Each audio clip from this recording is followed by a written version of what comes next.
waye injiniya Abba Kabir Yusuf? Na taɓa faɗa zan maimaita. Injiniya Abba Kabir Yusuf sunan mahaifinsa Kabiru, sunan kakansa Yusuf. Danginsa, zuriyarsa sai da ta haɗe da sarkin Kano Ibrahim Dabo. Sarkin Kano Ibrahim Dabo, bari in gaya maka yadda aka yi suka haɗu da injiniya Abba Kabir Yusuf. Sarkin Kano Ibrahim Dabo shi ne ya haifi Sarkin Kano Abdullahi Maje Karofi. Sarkin Kano Abdullahi Maje Karofi shi ya haifi Galadiman Kano Yusufu. Galadiman Kano Yusufu shi ya haifi Malam Bashari. Malam Bashari shi ya haifi kakan injiniya Abba Kabir Yusuf. Saboda kakan injiniya Abba Kabir Yusuf sunan kakansa ne Galadiman Kano Yusuf ya ci. Kakan injiniya Abba Kabir Yusuf ya haifi baban injiniya Abba Kabiru. Malam Kabir ya haifi Malam Abba, Malam Abubakar wanda ake kira da Abba gida-gida. Tsakaninsa da sarkin Kano Ibrahim Dabo hula biyar ce kuma ba mace a tsakani. Gaba ɗaya maza ne, namiji ya haifi namiji, namiji ya haifi namiji, mutum biyar ne tsakanin sarkin Kano Ibrahim Dabo da mai ɗan takararmu na gwamna mai girma injiniya Abba Kabir Yusuf. A yau idan aka yi mai sarautar Kano duk kundin sarautar duniya bai isa ya tuɓa rawanin ba. Ta fuskar nasabar uba kenan. Ta fuskar nasabar uwa, mai girma injiniya Abba Kabir Yusuf kowa ya san mahaifiyarsa. Kwanan nan kakarsa ta rasu. Mahaifiyarsa ‘yar su Malam Umaru Nawali ce. Malam Umaru Nawali da Malam Abubakar Nawali da Malam Nuhu Nawali ‘ya'yan Shehu Aminu ne.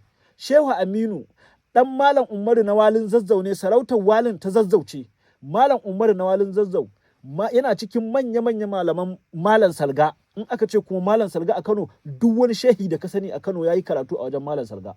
Ka je ka duba littafin Shehu Atiku Tahsilul Waɗan, ya kawo cewa a cikin malaman Malam Salga akwai Malam Umaru Nawali kakan injiniya Abba Kabir Yusuf. Ta ɓangaren uwa ɗan waliyi ne jikan wali, ɗan waliya ne jikan waliya, jikan waliyi jikan waliyi.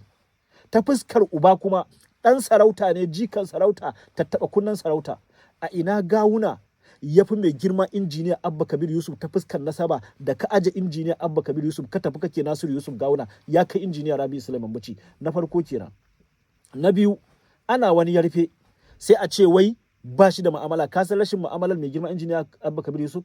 To yau ba zan yi shiru ba, an daɗe ana faɗan wannan maganar mana haɗewa, yau lokaci yayi da zan amayar da ita. Mai girma injiniya Abba Kabir Yusuf baya compromising dukkan wani abu da zai taɓa muhibba ko amana da take tsakaninsa da mai girma injiniya Dr. Rabi Musa Kwankwaso. Shi yasa waɗancan mutanen 2019 da aka bashi takara suka yi gungu, suka ce ga fa wanda zai zo ya rike amana, mu ba za a yi da mu ba. Suka yi tsalle suka dira. Bari in baka misali, lokacin da yana kwamishinan ƙasa akwai mutumin da ya shirya kitimurmura, ya mallake wani gida mallakar gwamnati shi kaɗai.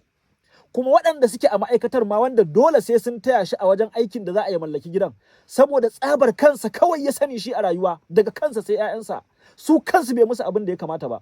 Ɗaya daga cikin ma'aikatan ta tashi ta tafi gidan kwamishina a lokacin kwamishinan gidan gwamnati, mai girma Kwamnati Aminu Abdulsalam ne dan masanin kwankwasiya. Aka gaya wa ta gaya wa kai mai girma injiniya Abba, I'm sorry, ta gaya wa kwamishinan ƙasa na lokacin, tunda abin da ya shafi harkar gidaje da wayi suna ƙarƙashin sa.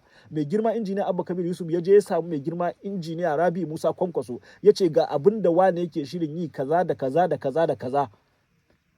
To tun daga wannan lokacin ya kulla yake gaba da mai girma injiniya Abba Kabir Yusuf, saboda injiniya Abba Kabir Yusuf bai yadda ya compromising duk wata amana ko mun kankantar ta mai girma injiniya Dr. Rabi Musa Kwankwaso ba. Wannan shine dalilin da ake cewa bai da mu'amala. Dama maganar rashin mu'amala kenan, ba daɗi ba ragi, Malam Amiru.